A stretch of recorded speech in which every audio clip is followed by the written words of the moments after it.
Almost there.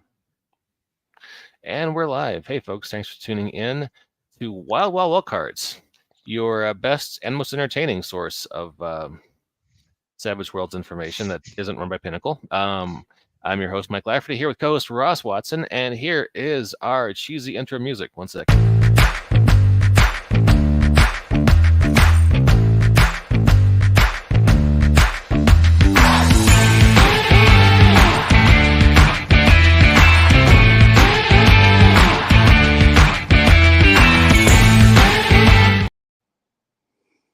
And that musical intro assures you, gentle listener, that you're listening to a high-quality podcast.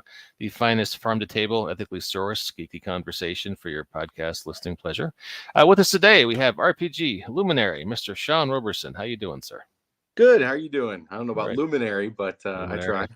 Why don't you tell the listeners a little bit about who you are, Sean? Well, let's see. I'm just like an average Joe. I was in the U.S. Air Force for a while, and after I got out, I decided I was going to do what I wanted to do. So I went back to school using the GI Bill and studied visual design, basically graphic design, more layout focused. And then I got an associate's degree in that, and then I got a bachelor's in design and production from the University of Texas in Dallas.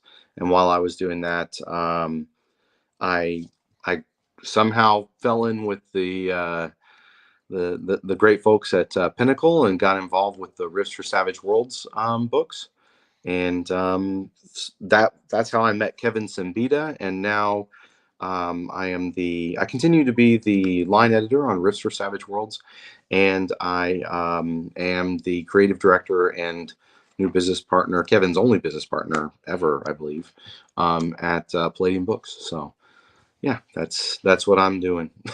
We got a lot of listeners touch base with us tonight, so this is great. Is it true you had to defeat Kevin in one-on-one hand-to-hand combat in order to take that position as business partner, or is that just a spurious rumor? It's a spurious rumor. He actually asked me to join him, so. Oh, okay. Fair enough. Thought it was like, a red cell. We'll combine our powers, Sean. Yeah. Awesome. More of a Sith apprentice kind of thing, I think. All right. That's the right metaphor for the situation. Then good to know. So you are one. Actually, we have two of the three names on Savage Rifts here on this podcast. We have Ross Watson and Sean Roberson. You guys are two of the credited authors on Savage Rifts, which is a big, hairy deal. So. Well, it would be remiss of me not to point out that there were lots of people involved in this project. Sean and I have had some very overseeing kind of roles, but it doesn't mean we did this on our own.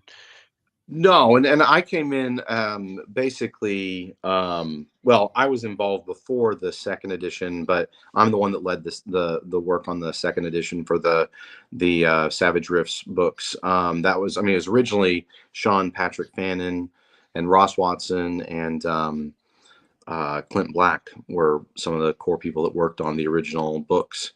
So I got to come in on their tail feathers and just work on my first book was Empires of Humanity for the three North American world books, and then I wrote Atlantis and the Demon Seas, which I'm proud of that one. I wrote that one cover to cover. Did all the art direction and layout as well. That was a lot of fun. And I continue to guide. I worked a lot on the recent Terror on the Dark Frontier. Asked Ross to come back and write some really fun stuff for that, as well as for Land of the Thousand Islands, the new South America book, which both those are at the printers right now, from what I understand. So very proud of those books and the team that's really stepped up to help complete those, and I'm helping to shepherd them forward as they work on the Europa manuscript for Rifts for Savage Worlds. So yeah, I probably shouldn't have been, but I have been shocked and amazed. Matt Couch lives Thousand Island Dressing. Matt Couch. Yeah. I have been shocked and amazed at the positive response Savage Rifts has received. Perhaps I shouldn't be, but this setting really has legs, and people seem to really jump at the chance to play it with a more modern system. This is actually a good question for Sean. Like, Mike and I were mostly Savage Worlds guys. We interact a lot with Right. the Savage Worlds community, and we hear from them like that they like the Savage Rift stuff. You, Sean, you have the unique perspective because you're in the Palladium side. So how are the Palladium fans liking Savage Rift? Do you know? That's the crazy thing, right? Because at first, at first I felt like there was this kind of antagonism, right? The funny thing is I think that Savage Worlds is probably one of the best systems that you could port a lot of Palladium type ideas over to, because it's able to handle all kinds of gaming. Just like Palladium has the megaverse of everything from fantasy to science fiction, and you get to blend it all together. I think that one of the things that really fascinated me was when we had the Palladium open house a couple of years ago. It's a year and a half ago now, I think, in early 2022. I saw there was a lot of people that were playing Rifts for Savage Worlds, or they would switch to it depending on their gaming group. So if it was like maybe, I guess, lighter or newer gamers, they would play Savage Worlds with, say, like their son and his girlfriend. He's college age, right? But then if they were going back with their buddies that they'd all been Palladium fans for 30 years, they of course use the Palladium system. So that's kind of how I've seen it, and a lot of them play both. Again, like I said, which also surprised me, and that's when people really requested that we do a conversion document. I was working on the Titan Robotics manuscript at the time, which we did that Kickstarter last year. And so when we did Titan Robotics, one of the things we did was a conversion document to Savage Worlds for that. And then as a stretch goal, we offered a conversion document that covered all of the previous Archie stuff from Rift Sourcebook 1, Sourcebook 2, Sumerian Nation, and stuff like that. So that was one of the things that's been really neat, is seeing that kind of crossover. And it's interesting too. When I play Savage Worlds, Savage Rifts one day, and then 2 days later I'm playing Palladium Rifts, I did realize it was really weird. I game master them very differently. I think the big difference is the bennies really can make a big difference in how the game feels. And the damage system, right, where it's more of you have a reaction to getting blown up or shot to death, right? As opposed to in Palladium, it's like, well, you're dead.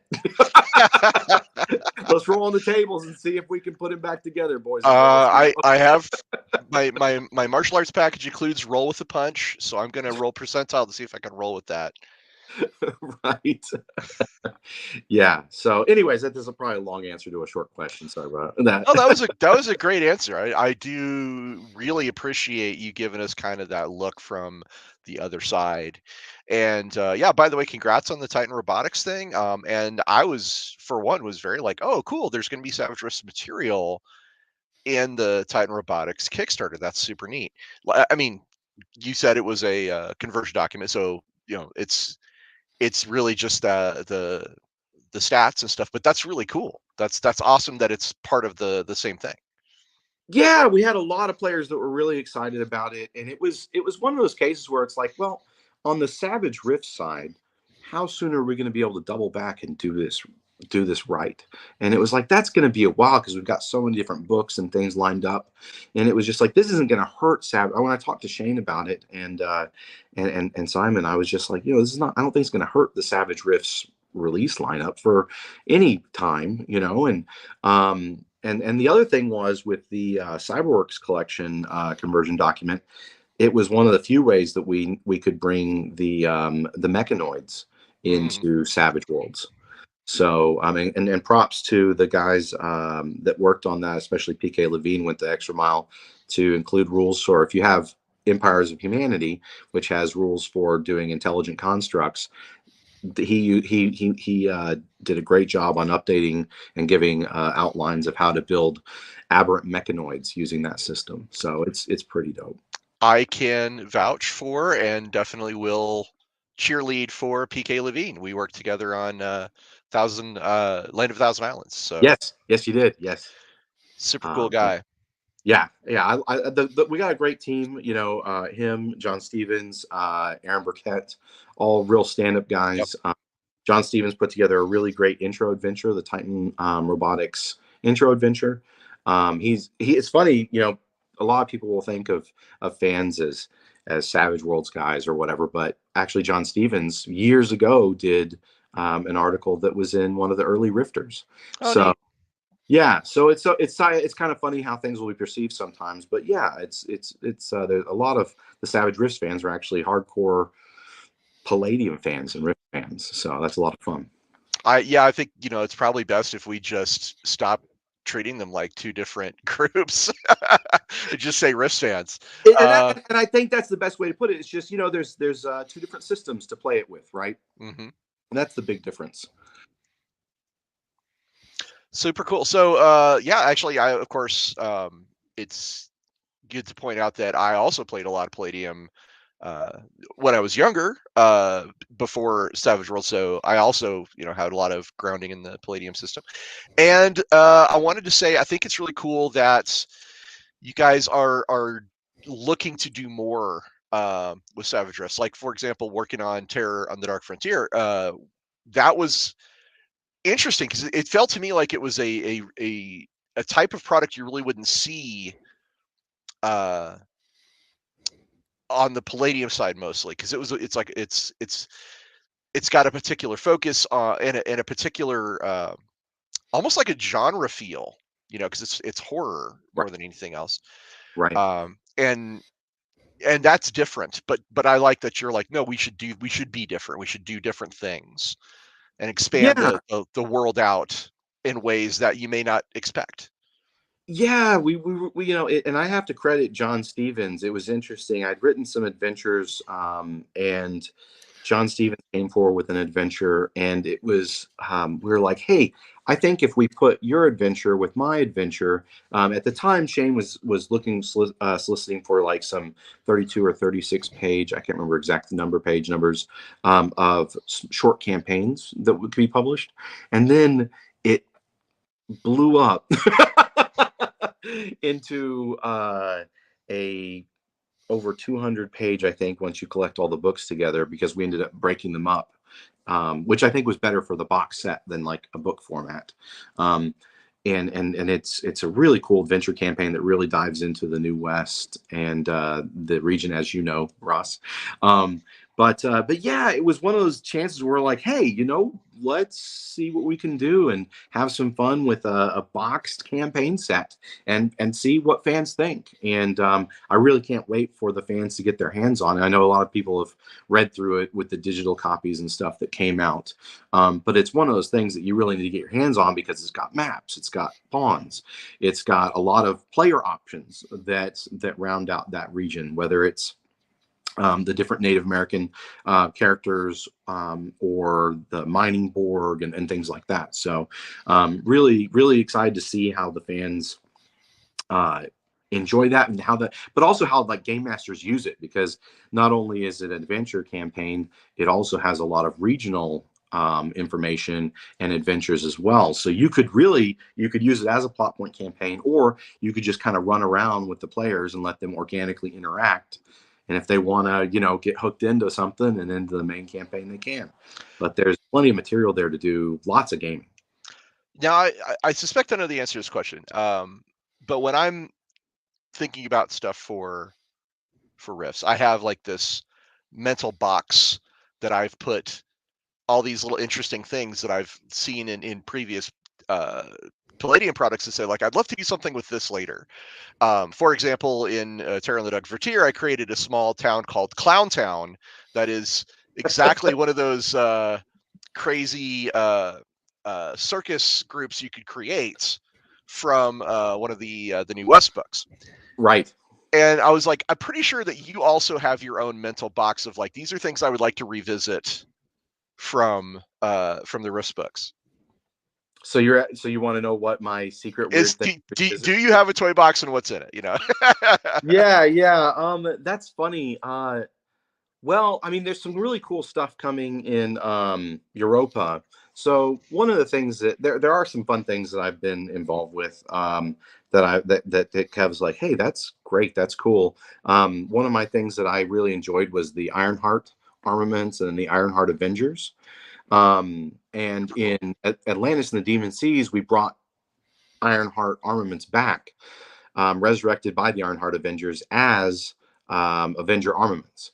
And so that's one of my fun things I've had a good time with, and that helped also connect player. I mean, because they do a lot of seagoing trading and things like that, and so that helps to connect with expeditions to other lands like Land of a Thousand Islands and things like that.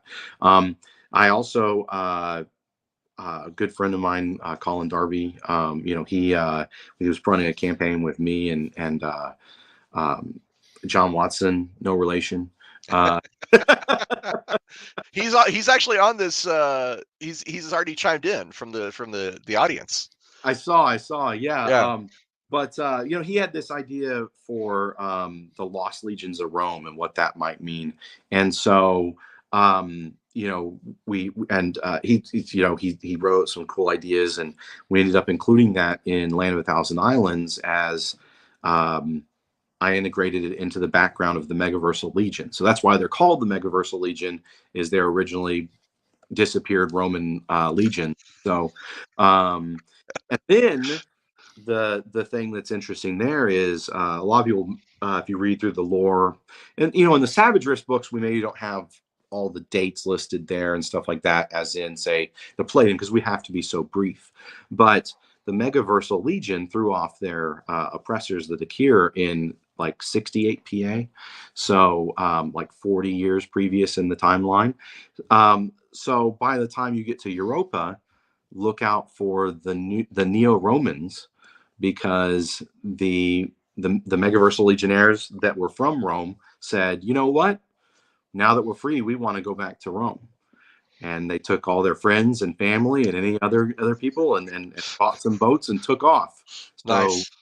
So that's one of the things I've been having fun with, is just little plot lines like that. And it's really fun to have other people have ideas and we can bring them in. And there was some other stuff, some other ideas that Colin had that he'll be credited for coming up in the Europa book. So we've got, there's a lot of little things like that I enjoy. I had a weird Roswell, New Mexico. Yeah. So I know you worked on the original map for the North America, the Savage Rifts North America map, and Roswell has a dot on the map, and I was like, well, I want everything on that map. I got to call out all those dots, right? So I pitched it to Kevin, and this is when I had, very early on, before I really knew him very well. But I just made it kind of like all the Syx aliens and a bunch of other weird, alien Roswell type alien looking people would all just kind of, all the DBs would just kind of assemble there, and it turning them into a whole attraction, as well as being a secret, one of the last Neruni arms depots. And so you can go read up on that in Empires of Humanity. No, that's slick. That's slick. I did miss small, that. right? I missed that, but of course, that immediately makes me think of Area 51, which is where Bandito Arms, if I'm not mistaken, has their headquarters. Yeah, so Broom Lake facility, right? Yeah. Yeah, I mean, it's this is what the crazy thing about Rifts is, like, it's literally just so freaking rad. Like, everywhere you look, there's something that my inner 12-year-old is like, that is so cool. Yeah. No, that's what I love about Rifts too, is it can be, 1 minute it could be something tongue in cheek, but also like you build it in, and it just suddenly it fits, and it's a part of the world, and it's something part of this, a narrative that can get quite serious, right? So that's one of the things I love about it too. Yeah, for sure. So, Mike, I want to make sure you're included in all this. Like, did you have some questions for Sean, or any comments about the stuff we've been working on so far? Boy, I'm just kind of thinking. Let me mull it over. Questions. What would I like to ask about? Aha. Yes, this would be a good time to ask about the upcoming new special thing from Palladium that involves some heroes in a half shell. Yeah. So we were just talking about your inner child. My inner child's doing backflips because, and I think it's about to graduate to cartwheels. No, it's really interesting. The very first role playing game I played the big red box, the D&D big red box, so with some of my buddies in middle school, and we played a little bit of the D6 Star Wars. Um, that stuff I didn't really get it. I mean, I played, I had fun, but the first game that I ever owned, kind of unintentionally, was the TMNT and Other Strangeness, and I really enjoyed it. At first, I didn't really know what I had. I didn't. I just got it because I loved the graphic novels, the Turtles graphic novels. Yep, the black and white ones. Yeah, the black and white ones, exactly, which it was based on. So one of my friends was like, "Hey, I know you like those graphic novels. What about this? I have this old copy of this RPG, but I don't play it. I found it a couple of years later, after it had first come out, and I was like, yeah, I'll trade you whatever for it, and as one does in middle school or whatever. And I really got into it, and then that was my introduction to Palladium, and I just kind of never looked back. I got into Ninjas and Super Spies, so you could have martial arts for your mutant animals, and then I got into Heroes Unlimited, and then I got into Rifts, and kind of never looked back. Played a lot of other stuff, but that's always what I seem to go back to. Well, this book, I mean, the original, is a classic, and I have spoken about this before.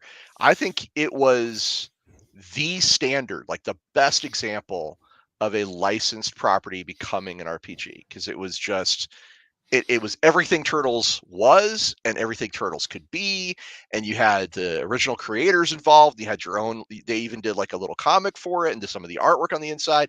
I mean, it was Eric. Correct me if I'm pronouncing this incorrectly, but Eric Wuchik. Yeah, Eric Wujcik, that's correct. Wuchik, and he was just brilliant at like turning the idea of the Turtles into a role playing game.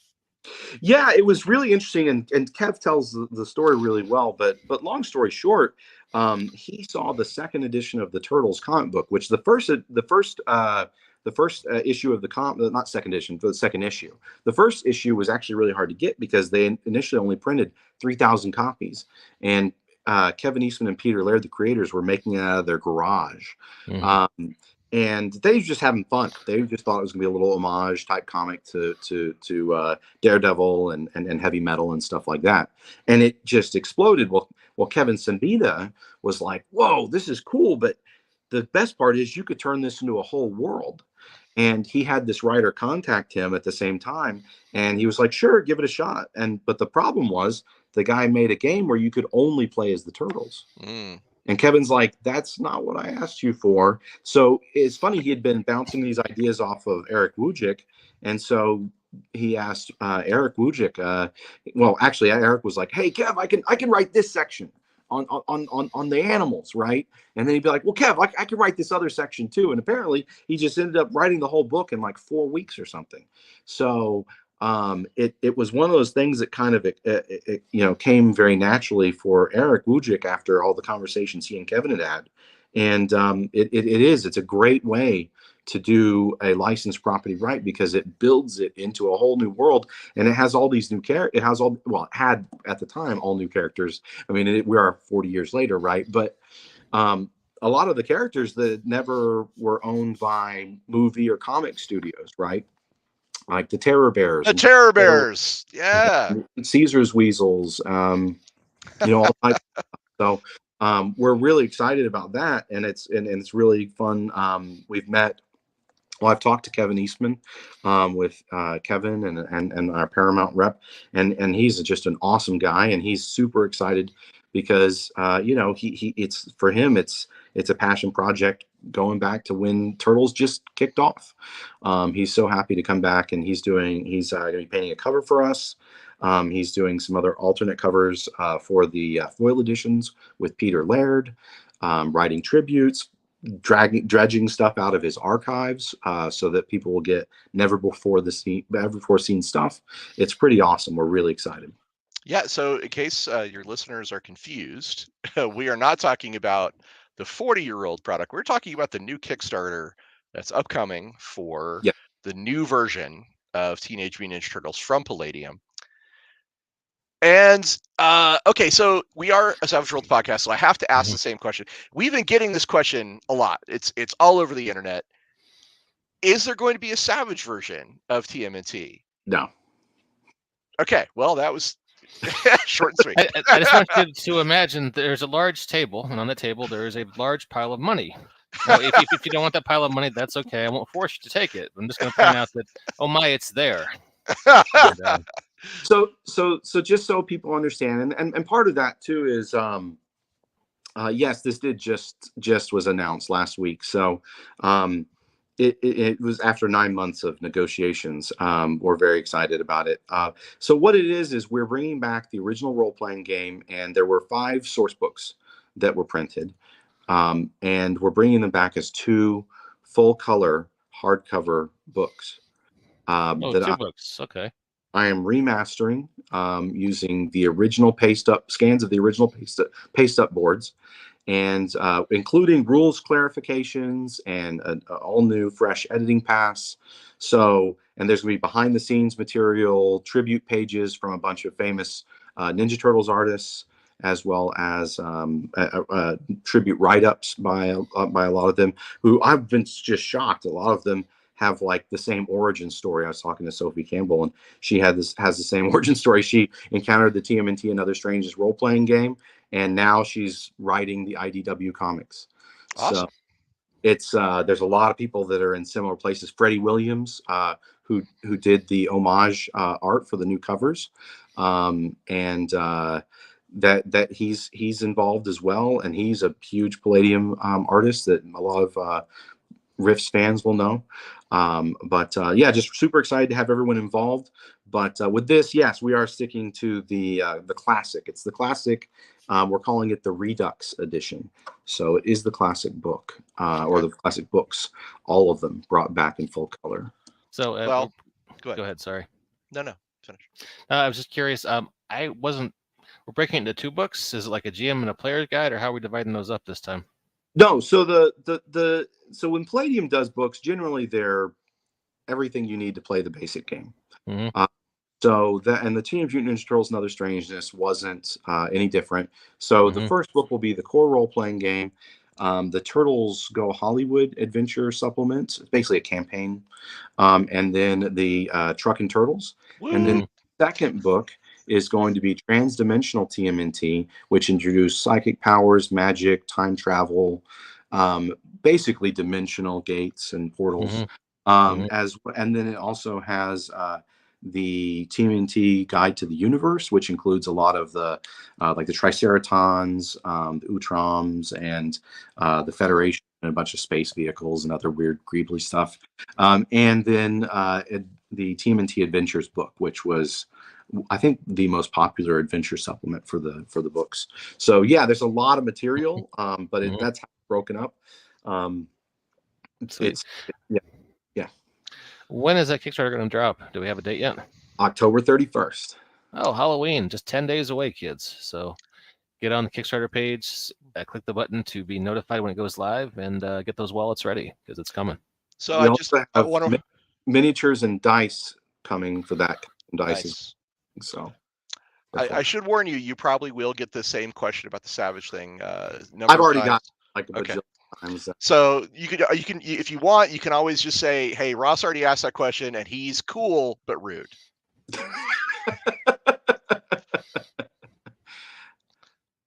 Intergalactic Wrestling Turtles campaign arc will be the first.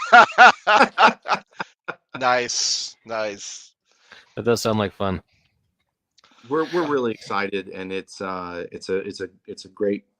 We're just really excited to bring this back. For me, it's again, my inner child is doing backflips, doing cartwheels, and just it's been a real effort of love.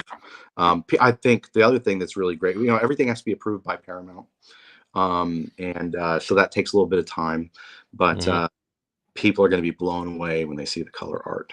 So that's I'm excited for people to see very soon. Looking forward, and I didn't realize you're doing swag. The miniatures alone sound really enticing. So they're pretty dope. Yeah. Well, Ross, we are mere seconds away from the 30-minute mark, and this podcast has always been billed as fun, fast, and furious. We try to keep it under 30 minutes. So, any last-minute thoughts or questions from Mr. Roberson before we wrap this up? I just want to say how grateful we are that you showed up and gave us all the skinny, the lowdown on both Savage Rifts and TMNT. And we would love to have you back to talk about stuff when Terror on the Dark Frontier and Land of a Thousand Islands gets released. So That would be great. I would love to come back. I appreciate y'all taking the time to chat with me. Oh, it's been our pleasure, sir. Thank you so much. Did you have any closing thoughts before we hit the big button here? No, I just Okay. appreciate the support. I'm Okay, glad. so didn't mean to But all put you on kinds the. of came out for the Savage Worlds, conversion material on the Titan Robotics campaign. Really happy to deliver that to everyone. Really proud of the team that worked on that, and really proud of all the Savage Rifts material. And just looking to do a lot of cool stuff at Palladium as well now. So I appreciate a lot of fans have just kind of jumped ship and they're like, well, I'll back anything you do, Sean. And I'm like, wow. hit them like a particle beam. Yeah, thanks, guys. Yeah. I like Alright, turtles. Yep. Yeah. Great, Matthew Couch. All right, sounds good. Hey, go ahead, Russ. No, that's it. Okay, I was just gonna say, keep it fun, fast, and furious, and we'll catch you next time on Wild Cards.